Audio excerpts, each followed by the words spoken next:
What is going on, Laker fans? Thank you very much for tuning in. Appreciate you guys being a part of the show. This is the Hoops Talk post-game show. Thank you very much for hanging out. Lakers catch another L. Third loss in a row for the Lakers. They lose 126 to 106 to the Milwaukee Bucks. We'll talk about it tonight. Obviously, a lot to get into, a lot to talk about, a lot. I think probably going to be some frustration from Laker fans. Not really for me. I got to be honest with everybody. I think there's just more of a realization here that Lakers don't have their guys. They just don't have enough talent right now to be beating good teams. The Brooklyn loss, okay, that was different. You know, that one that was certainly much more frustrating, certainly a frustrating loss. But some of these games, if you're missing three starters, I'm not going to be too shocked that the Lakers are losing this game. Just let me give everybody a quick rundown what we'll do in the post-game show. We'll talk a little bit about how the tide flipped. In the game on Monday night against the Brooklyn Nets, it was one thing, right? We saw the Lakers, Austin Reeves and Luca Doncic really struggle. And then this game, it was Luca Doncic and Austin Reeves that basically did everything, and then the rest of the Lakers didn't do anything. So we'll spend a little bit of time on that. I do want to talk about, what these losses right now mean. And I think just naturally, anytime there's a Lakers L, there's going to be some overreaction. I don't think I'm going to overreact as much, but we'll certainly look at a lot of the comments, get people's opinion, their thoughts. This one won't be as long of a post-game show tonight. I know the Lakers will probably be hurrying up, trying to get these interviews in, and then flying to Denver because they got that back-to-back coming up tomorrow. So, unfortunately for the Lakers, it's actually kind of funny. So I was just talking about what Luca and Austin Reeves did in this game compared to the last game. Those guys combined tonight, 73 points. The rest of the team, 33. But I got to be honest, I'm watching this right now on Spectrum. I really don't think this game came down to, hey, if a number of other guys, if the Lakers would have scored 118, then they win this game. Don't get me wrong. They obviously give themselves a much better chance. But they just didn't get enough stops. I mean, that's it. They gave up 71 points in the first half. I thought there were critical plays in that second quarter that kind of swung the game. There was a point where I want to say Milwaukee might have gone on about a 10-0 run, something along those lines. And a lot of the shots were coming from a lot of the bench players. Gary Trent Jr. hit a couple of threes. Kevin Porter Jr., I thought, really hurt the Lakers tonight, specifically in that second quarter. There was another possession in the third quarter. But Luka subs in the third quarter. He brings the Lakers all the way to within two. Again, I'm not telling you that this is going to be the difference of the game, but he pulls them within two. He had 10 on his own. I mean, Luka dropped 45 tonight. We'll get into Luka here in just a second. But every loose ball went to the Milwaukee Bucks.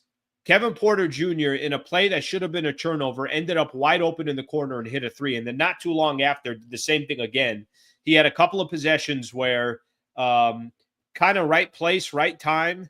And every loose ball that came, I thought, went the Bucks' way. And then the Lakers, right before the first half, had to cut it all the way down to 5. And then Gary Trent Jr. is just camping out with 13 seconds left in the second quarter, wide open for a three-point line, wide open from the three-point line. And that momentum that could have gone the Lakers' way, they cut it down to 5, is now 8. And then right when the third quarter started, Milwaukee drops 31 on the Lakers. They outscore the Lakers by 12 in that third quarter. That's the ball game. I mean, the Lakers were already down 8 by then. So if you get outscored by 12, you're going into the fourth quarter already down 20. But unfortunately for the Lakers, this is just kind of the position that they're in. And this is going to sound a little bit like I'm making excuses for the guys. I'm kind of making excuses for the guys. They're not beating Milwaukee unless you got 5 players that are playing brilliant and 5 guys in double figures. And your defense is remarkably connected, and you're shutting down the bench of the Milwaukee Bucks. You're not letting the bench for the Bucks. Let me look here real quick. Kevin Porter Jr. had 22. Gary Trent Jr. had 16. So those 2 guys alone, you're looking at 32, 38 points from them. So easily over 40 points for the bench from the Milwaukee Bucks. You're just not going to beat the Bucks if that's the case. You're also not beating the Bucks if you got production-wise 5 points from Dorian Finney-Smith. Alex Len, I'm not even going to talk about because I don't think we're really expecting much from him. Gabe Vincent gave you 6. He was 0 of 5 from the 3-point line. Vando gave you 4 points and 3 rebounds. Really didn't have impact in this game. Jordan Goodwin couldn't give you a point. Dalton Knecht, the only player in double figures off the bench for the Lakers. He had 10. Just how do you put those things together? You're not going to win this game. I'm not upset at the Lakers losing this game. I'm really not. I think right now the Lakers are just in complete survival mode, and they're just trying to get healthy. But look at the game against Brooklyn. Look at the game against the Milwaukee Bucks. They're completely opposite. And unless you have everything click, if tonight they had Goodwin, think about the guys that were really, really good on Monday night. Jordan Goodwin, Gabe Vincent, and Dalton Knecht. And then Austin Reeves and Luka Doncic were not good. You need all 5 of those guys to play well. You need 5, 6 guys to be contributing, and your defense has got to be at least synchronized in some sense. I mean, how many open threes did the Bucks get for the Lakers to actually compete in this game? And that didn't happen. And frankly, it's going to be tough to expect really anything different coming up on Sunday. Or I'm sorry, tomorrow on Friday. Sunday, okay, you got a game against the Phoenix Suns. We'll see what happened. I saw earlier today, who's after them? I think it's San Antonio on Monday. Then you're going to get an opportunity against the Spurs, and what you're hoping for is obviously Wemby is out. I saw today De'Aaron Fox out for the season. So you're going to hopefully get a couple of games where you can just kind of calm the water, but it's probably not coming tomorrow. And I'll probably keep going back to that Brooklyn game because I think the Brooklyn game really, really did hurt the Lakers. Okay, let's talk Luca here for a quick second. A lot of damage from Luca, predominantly in the first half, had 29 in the first half, ended up with 45 points. Sometimes in bad games where the Lakers lose a bad game, good things can happen. So let me just point out a couple of those good things. Luca was chilling tonight. Luca looked like himself tonight. Luca looked like carefree, no worries in the world, a lot less bickering with the referees. Not to say that it doesn't happen. Guys, let me remind everyone, on Monday and on Tuesday too, when I did my show, I spent a lot of time about Luka's bitching and complaining too much. I'm just trying to be honest with everybody. And I don't think it's helping his game, so that's why I pointed out. As long as it's not affecting his game, the man can do whatever he wants. Tonight, it didn't seem like he was paying as much attention to the referees. Maybe that's because he went 14 to 27 from the field, because he hit 7 3-pointers, because he had 45 points and 11 rebounds. I don't know how many assists he had, but let me take a quick look. Only 3 assists tonight for Luka, so not his typical game from that perspective. Good to see Luka go, and maybe that's the takeaway from tonight's game, is that Luka did go. Another good thing is it's been a while since Austin Reeves has had a nice game where he can feel good and comfortable about his performance. He dropped 28 for the Lakers. He had 8 rebounds for the Lakers. He hit 4 threes, went 10 of 17 from the field. So, like I said, there are a lot of times you can look at certain games and you could, I'm not trying to sell you guys or somebody else that there's a lot of good to talk about tonight. But the one thing that I can take away that I will say, at least from that perspective, Luka looked like he got into some rhythm tonight, and probably just as important, if not more important, Austin Reeves, since he's got injured, really has not been in any type of rhythm. Looked like he was in some rhythm tonight as well. I'm looking here just to see here real quick, more out of curiosity. There aren't that many games in the NBA tonight, and there aren't that many games in the Western Conference. Kings and the Warriors are playing right now, and I'm just going to assume the Warriors are going to keep rolling, so the Warriors will probably pick up another game on the Lakers tonight. 3 losses in a row means Houston is 1 game out in the loss column. Means if the Warriors win tonight, they are 4 games out in the loss column of the Lakers. And then there's still some separation there between Minnesota and some of those other teams. So not the best time for the Lakers to start losing some games, but that is the reality of the Lakers situation. And, one other thing that I'll point out here before I start looking at some of the comments. You got to almost play perfect basketball if you're missing 3 starters. And most importantly, they're missing LeBron. But Jackson Hayes has some value. Rui Hachimura has some value. At least if they can get those 2 guys back in the short term, which I have no idea. I mean, it doesn't really sound like they're coming back for tomorrow's game or anything along those lines. So we'll see when they eventually come back. Let's take a look at some of the comments here, and we'll get things rolling here. All right, let's see. So let's drink some bourbon. Cheers. Sal, this is water. Very boring slew on a Thursday night here doing some water. I know. All right, let's get some more here. DFS hot garbage. Yeah, I need more for Dorian Finney-Smith. I said this even when the Lakers were winning. It was actually before they played Brooklyn. We were talking about the trade, the Lakers and the Brooklyn Nets. And I had mentioned that I love DFS on the team. I do. I think he's going to be phenomenal in the playoffs. I think he's important. I think he adds a toughness to the Lakers, but really disappointed offensively. I just thought he would be a little bit more of an impact from that perspective. 1 of 5 from the 3-point line tonight, 2 of 8 from the 3-point line, or 2 of 8 from the field, 1 of 5 from the 3-point line. Let's get some more on here.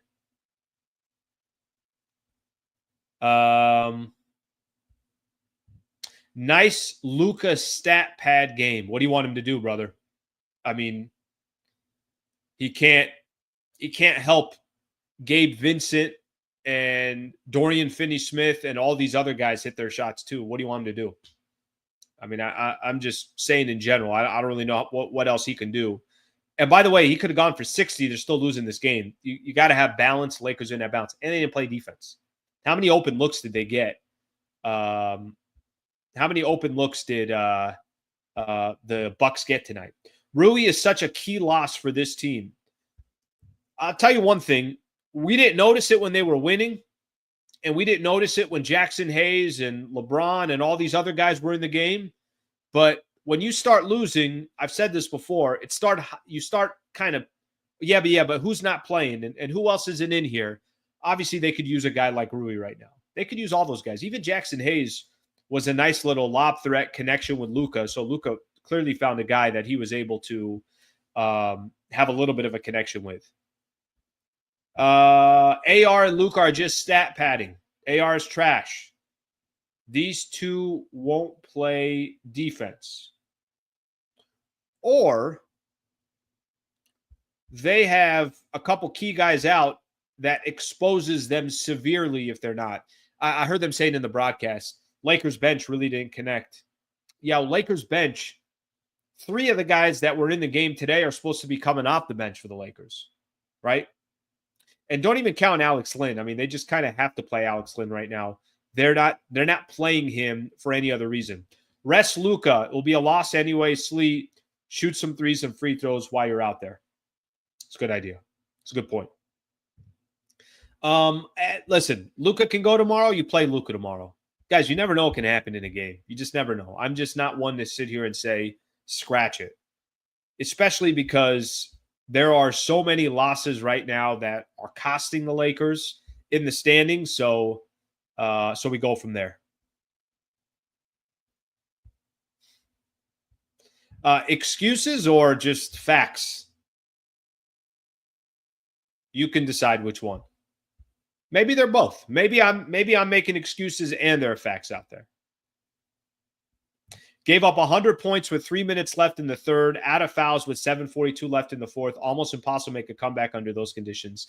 And I got to be honest, I think there was not one piece of me that thought, oh, the Lakers are going to come back in this game. Second quarter, when they cut it down to 2, when they got it all the way down to 5 right before the first half was over, it's like, okay, maybe that's going to happen. But certainly not the case as we went on. Let me get a super in here. Mitch Potter. Mitch, thank you for the super, brother. Thank you for being a member, and thank you for being so active on thank you for being so active on the channel. Luca, AR, and DK had 78% of the points, 63% of the rebounds, 50% of the assists. Need more than 3 players per game. Yeah, I had said this morning that if they're going to win this game against Milwaukee, I don't think Milwaukee's going to win an NBA championship. But Milwaukee still has Giannis, Dame Lillard, Kyle Kuzma, Brook Lopez. I didn't know Kevin Porter Jr. was this productive for them. Gary Trent Jr. is a nice player. I remember him when he was with the Toronto Raptors. It's not like they don't have a good roster. I just don't think they're going to beat Boston or Cleveland. Maybe an interesting series with them and the New York Knicks if they somehow faced each other, which I don't think that's possible. So with all that in mind, they're a really good team too in the Eastern Conference. Call them top 3, top 4. Okay, well, you're going to need 5-6 guys to contribute if you got any shot at making any noise. Mitch, thank you, and I appreciate you throwing those stats in there. John Wayne, Ham and Doc thoroughly enjoyed spanking JJ. Yeah, I mean, I don't know what to tell you guys. If hypothetically, unfortunately, LeBron's not going to be in this game next week when the Lakers play the Bucks, it probably the same result. This isn't the Lakers. There's a reason why I said when I'm going to start the post-game show, I was going to hesitate from overreacting to this game and overreacting to this stretch. You don't go 20-4 by accident, and that's what the Lakers went. You're not a phenomenal defensive team over that stretch, and then all of a sudden they forgot how to play. Speaking of JJ, let's take a quick listen. Here's Redick on the loss. Milwaukee kind of being able to hit their threes like they did, and then while you're trying to take away the rim. No, it was a different loss than the other night in Brooklyn. I thought our competitive level was really high. I think overall, it was a tough matchup if we're not at full strength. That's just reality. And I think particularly on the defensive end, our execution of the details, whether it was, our strongs versus Lillard and then not stronging him and allowing him to get to his left hand. I thought our greens were really bad in the post with Giannis, and our rotations out of that were really bad. But, in terms of the guys, the connectedness, the spirit, the competitiveness, it was there tonight. You had talked before the game about Luca and Austin, and obviously both of them got going. What did you see from them offensively tonight? Yeah, I think Luca looked very comfortable, regardless of the coverages they gave him. And a couple of those turnovers when they blitzed him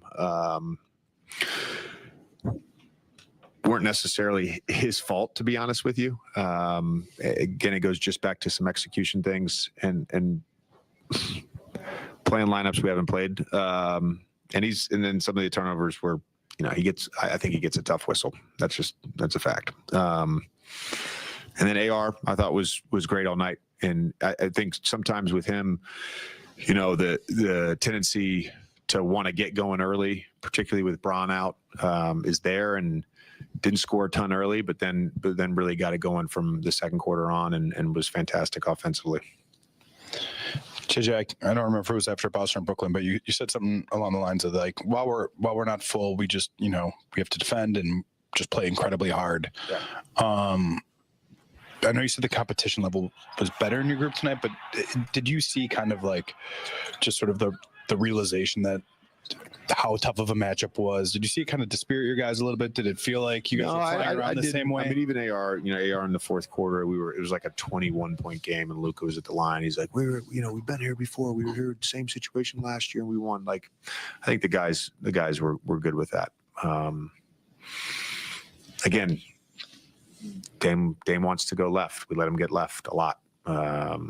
We didn't execute at a high level, and frankly, when you're missing guys, you have to play hard, but you also have to execute. The play hard, play smart. It was the favorite slogan of Billy Hicks at Cave Spring High School. Play hard, play smart. You got to do both. And we played hard. I don't think we played smart defensively. And again, playing a lot of lineups we haven't played all year without practicing together. It's going to happen. Your hope is that with the schedule coming up, you get guys back, obviously, but you hope you can correct some of that in film. You mentioned that not all of Luca's turnovers were his fault. You mentioned, maybe not executing the best, getting a tough whistle, but I think this is his 6th or 7th game in a row having at least 5 turnovers. A couple of games ago, you mentioned the range that you would prefer him and LeBron stay within. Are you seeing any commonalities in terms of, I guess, how those turnovers are coming for him specifically? Yeah, I don't know the exact PPP, but I know that we've been pretty good against the shock or the blitz. Relative to some of the other coverages. So I think we've gotten good looks out of that, and some of the turnovers are out of that, but that's natural if you're going to get double teamed sometimes. Again,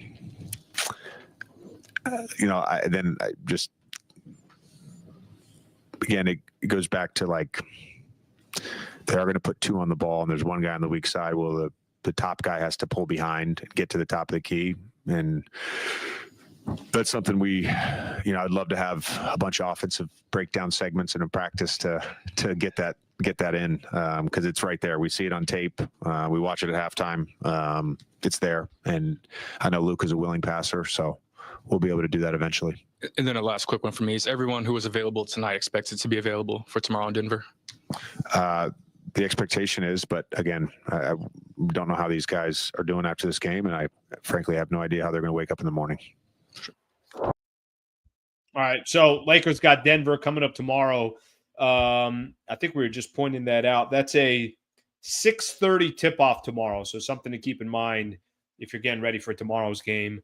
I know we got a lot of people that got some comments, a lot of people that want to give their opinion on this game. Let me go back to what I was saying here real quick, and then I'll start reading the comments. I'm not panicking about the Lakers. I'm not. That doesn't mean I think they're the best team in the NBA and they're the best team in the Western Conference. It doesn't mean that. But I'm just not panicking about this. If the Lakers had LeBron and Jackson Hayes and Rui Hachimura, and they just went on a 3-game losing streak, and they looked really bad, and then they lost again tomorrow, and just nothing seems like it's clicking, and they had all their weapons, I'd be concerned about that. My concern is less right now, did they win this game? Did they lose that game? Except for Brooklyn. Phoenix, I know Phoenix can go off. You got 3 All-Stars there, but as in at one point All-Stars, KD and Devin Booker still there, not Bradley Beal. But Phoenix has been so bad, you'd like to see them try to win that game. San Antonio, you'd like to see that game. You almost have no negotiation, it feels like, in some of these games that you have to win. That's why the Brooklyn loss was so bad, or felt like it was more magnified than it really was. It felt like it didn't equal one loss. It felt like it equaled more than that. But with all that in mind, I preface all this by saying you can't panic if the Lakers aren't healthy. I panic if they just don't get healthy. That's what I worry about more. Look, injuries are a part of the sport. Injuries are going to happen. Not every team's going to be healthy. Not every team's going to have all their guys. That's just going to be a part of the sport. My bigger concern, much bigger concern, is how's Braun feel? How's Rui feel? How's Hayes feel? When are these guys coming back? Of course, it would be nice to continue to win games, but clearly the Lakers are not set up for that. And if they're playing any type of elite competition, I don't think wins are coming. All right, let's take a look at some of the comments here. If this wasn't the Lakers, then they aren't the Mavs, but that didn't stop you from piling on them. Good for the goose, good for the gander. Piling what on the Mavs? What do you want the Mavs to accomplish if they don't have any healthy players? What are they supposed to accomplish? The reason people are questioning the Mavs is because the stupidity of the trade, not because of the Mavs being injured. Kyrie is out. Both of their bigs are out, plus Anthony Davis. How are they supposed to win games? And it's not the Mavs, it's the Lakers. It's 2 completely different franchises, so I don't understand the comparison. I appreciate the super. I appreciate the last super that you threw in, but I don't know what you're talking about. I really don't. So I genuinely don't know what you're talking about. You want to elaborate on your point, you could feel free to do so. You don't even have to throw in a super. You could elaborate. I'll find your comment. But I don't know what the connection is with the 2 of those. If people do not have health, they don't got a shot. That's how. What do people always say in playoffs or when it comes to sports? What do they always say? They always say, got to be healthy and hot at the right time. Lakers were hot. Now they're not healthy. Luckily for them, they got about a month before the playoffs starts, maybe even a little bit more for a month for them to turn it around. The criticism towards the Mavs is you traded a 25-year-old, a superstar, somebody who dropped 45 tonight, for an injury-prone Anthony Davis, and you're basically banking on Anthony Davis, Klay Thompson, and Kyrie Irving, and you shortened your window by a lot. So I don't get it. I don't understand the comment. It's all good. You can keep the comments coming. I got no problem reading them, but sometimes I don't understand them. Can't blame Lake Show tonight. It was an L. No way around it. Everyone getting hurt at the wrong time. Zach, not exactly. if we're sitting here 3 weeks from now and Braun, we still don't know when he's coming back and is not 100% healthy, and maybe Rui's still out or Hayes is out, then that's a correct, then you're right on that. But if we get to April 1st and everyone's healthy, it almost doesn't even matter where they are in the standings. It's almost like, all right, well, you're just going to have to deal with whatever you got to deal with. Whatever happened. But I'd rather have them going into the playoffs with everybody and it affects them in the standings than have a good seed and not have all your guys ready. So that's how I would look at it from that perspective. Melvin, Lakers are not winning this season. Just like I said at the beginning of the season, been correct the past 4 years straight. I got to see them when they're healthy, brother. They may not be the favorite. They may not be, we know what Oklahoma City's doing. We know what OKC did yesterday, walking into Boston and getting another W. They went 2-0 against the Celtics this year. Maybe it's OKC. Maybe it's Denver. Maybe it's Golden State since they traded Jimmy Butler. I don't know. But what I will tell you is they got to get healthy. So I don't have an answer to your comment. I don't think anybody does, because if LeBron and some of these guys were still there these last couple of games and they were winning, you wouldn't have a comment like that. This is kind of based more off of a 3-game losing streak when they don't have their guys. All right, let's get some more in this here. Unless Denver sits 3 of their starters, it's an L tomorrow. I feel bad for us. Don't feel bad for the Lakers. I mean, here's the reality. They got some time to kind of work this thing out, right? Like I don't think you should look at the Lakers here and just be like, hey, the season's over because they lost on March 13 to the Milwaukee Bucks. I don't think that's smart to look at it that way. I really don't. All right, Reeves is talking. I hope I didn't miss too much of it. Let's take a quick look here. Here's Austin Reeves. Reality is this a forest through the tree situation where you guys what kind of team you've been when full, or is it more just 3 losses in a row now? And like you mentioned, the stretch is pretty tough. Yeah, I mean, I think you look at it, like JJ said, when he walked in, he was like, everything was good a week ago. Like, we was playing good basketball. We won 7 or 8 straight or whatever it was. And, we've had some bad luck with injuries and stuff. And people that are, even playing still banged up a little bit. But like I said, nobody feels sorry for us. Everybody's going to want to, beat us by 30. So we got to figure out a way to, not let that happen and go compete and win games.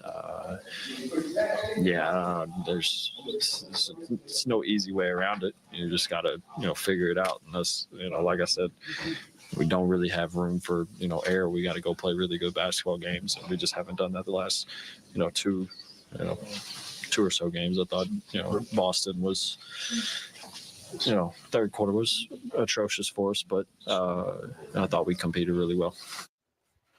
All right, time now for a little Access 360. That's Austin Reeves right there. A lot of people talking about the competition. I know it's a little bit hard to kind of see sometimes when you take an L. JJ Redick, that was kind of his theme, that at least the guys were competing. All right, let's take a quick look here, some more of the comments, and then I got a couple other things I want to get into. Let me go real quick on Luka Doncic real quick. One thing about Luka and Austin Reeves, even in losses like this, they do got to learn how to play together. They do got to learn, okay, what's that chemistry look like? I think we all understand this. If LeBron's not healthy, then the Lakers, they're probably not going to go anywhere. And I think that part's pretty fair.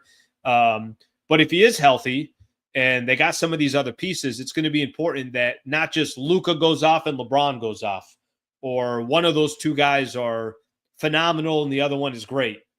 Reeves is going to have to be a big piece of the pie here.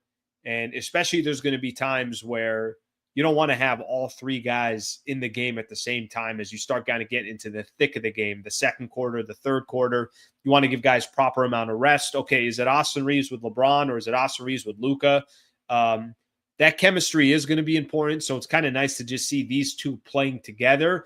Granted, there isn't a tremendous amount of success from a team perspective, but it's good to see these guys playing together. Okay, let's look at some more of these comments here.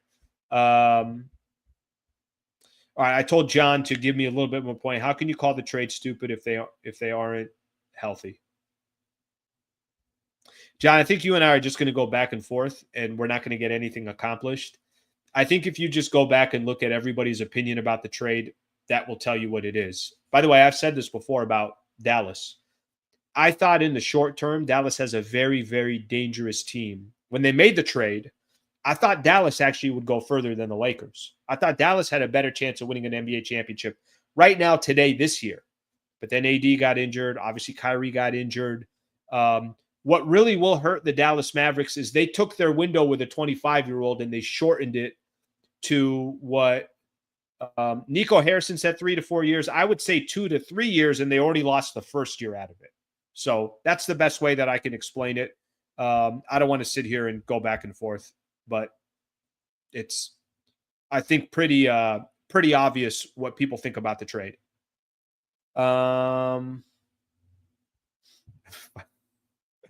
I needed this from Jay. Find yourself someone that believes in you the way JJ Redick believes in Alex Len. He loves him some Alex Len. But guys, what's he supposed to do with the roster? I don't think he's playing Alex Len because he believes in him and he wants to. I think he's playing Alex Len because I think he's got a choice. What's the choice he has in regards to Alex Len?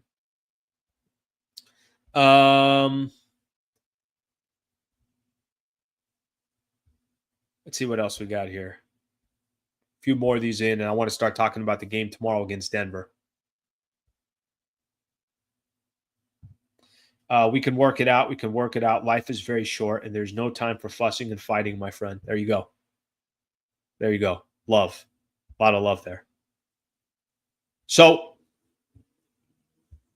somebody was saying about the 5th seed. So something to keep in mind, just standings-wise, I think what they're referring to is tomorrow.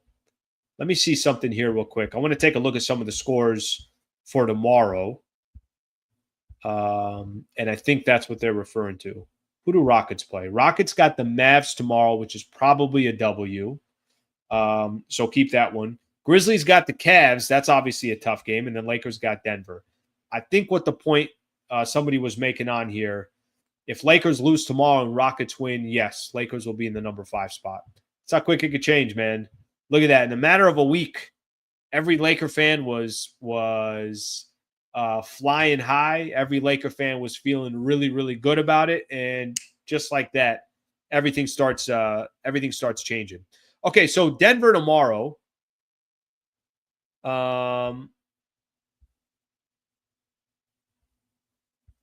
Lakers got the Denver Nuggets coming up tomorrow. So they're kind of a little all over the place too. Now, of course, they're going to have complete advantage in that game. They're going to have just a big time, I'm sure, be big time favorites, especially Lakers playing second of a back-to-back. But something to keep in mind with Denver, they took an L a couple days ago against the Minnesota Timberwolves after they got that impressive win against the Oklahoma City Thunder, 140-127. They beat the Thunder, and then the next day or maybe the day after, they lost by 20 against the Minnesota Timberwolves at home. So they're a little bit all over the place. To be honest with you, Denver, I think the thing that kills them is their depth. Aaron Gordon, obviously not being around, is a big loss for them as well. So that's something else to keep in mind. But I think it's fair to say Denver will be approaching that game tomorrow wanting payback. Denver will be approaching that game tomorrow wanting to gain another game in the standings on the Lakers. I'm going to have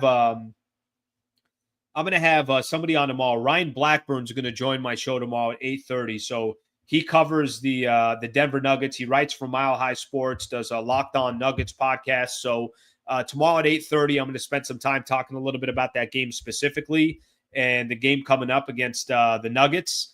And also, Sammy Long is going to be putting out a preview video, so something to keep in mind. But listen, at this point, any wins that you get, they're going to be a little bit of a surprise. Not against San Antonio. Let's put it this way. They beat Phoenix on Sunday. Not that it would be a surprise, but it'd be like, okay, hey, that's a good one. If they beat Denver tomorrow, that would be a shock. Nobody's going to be expecting that. And I think that's just kind of the reality of the situation. Nobody's going to be expecting it. Luca's talking. Let's hear what Luca's got to say. Here's Luka Doncic on the Lakers' loss. team, but where did you feel like the difference in the game was ultimately? I think for them it was too easy to score. I think they were just scoring all around. We couldn't stop them. So I think it was defensive end for sure. JJ mentioned just how comfortable you looked no matter what the coverage was that Milwaukee was giving you. What were you seeing, and how did you get into that rhythm that you got in? Yeah, I mean, it was okay. But nothing matters if we lose the game. So in the end of the day, it's a team sport, and we got to be all together. And whatever somebody do, if it's great. At the end of the day, you got to win. So we didn't do that tonight. Luka, izvanredno tvoj igra 45 poena, 11 skokova, 3 asistencije. Prvi put s Lakersima preko 40 poena. A šta kažeš za utakmicu večeras? Kakvi su tvoji utisci? Slabi. Kako sam rekao, Somebody ovo nije translate. Help me individualni out here. sport, ovo je timski sport, tako da na kraju dana trebaš pobediti da bude dobro. Tako da danas nije bilo to i trebamo mnogo da napravimo da pobedimo. Sad je back to back sa Denverom, znači 24 sata do sutra. I think he said back to back against Denver. Kako ćete se pripremati i da li pomože što znaš Nikolu Jokića i šta da se očekuje tamo? Da, tamo je You uvijek teško said da igram. Uvijek teško da igram You pred own njega. Jokic. Tako da bit će zanimljivo, ali treba se, kako se kaže, recovery. Tako da to je jedino što treba sad.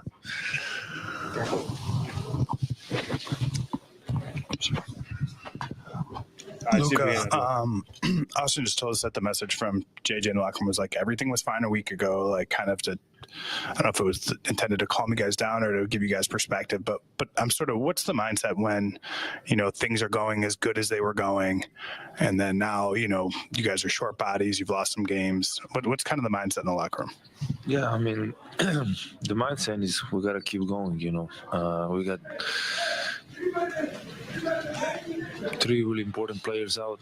I don't know. So it's always going to be tough when there's 3 or 4 starters out, and it's always tough. But experienced. I mean, say last year, talking about team-wise, the winning teams always go through something, and I think we're kind of experiencing that now.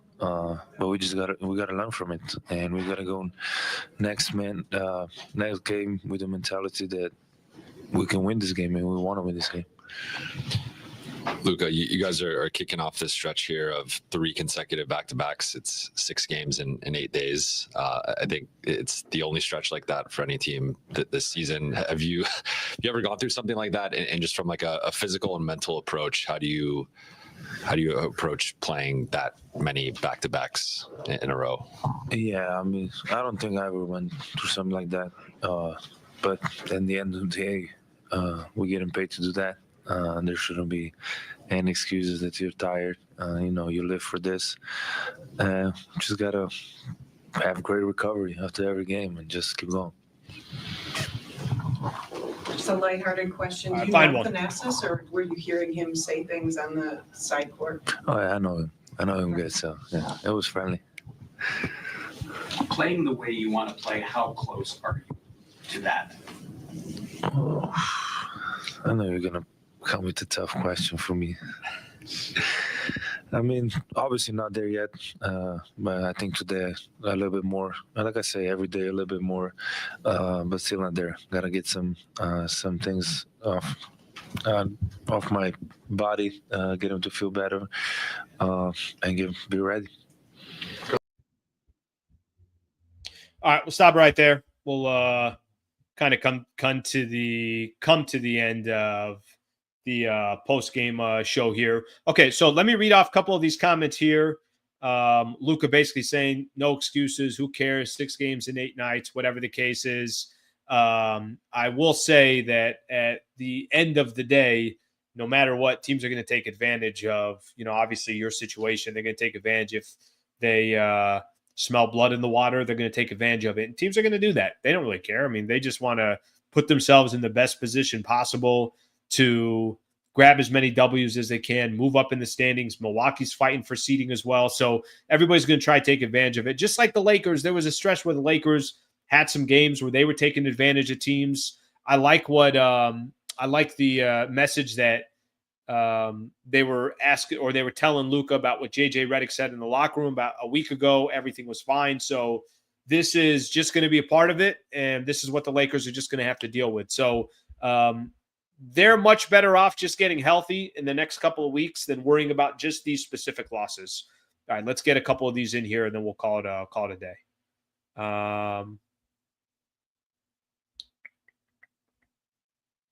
Let's see. People were translating. He said another L tomorrow. He might have. That might have come.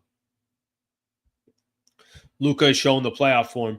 Yeah, I think for all these guys, if there's one thing to kind of take away from some of these games, I just want to see these guys play together.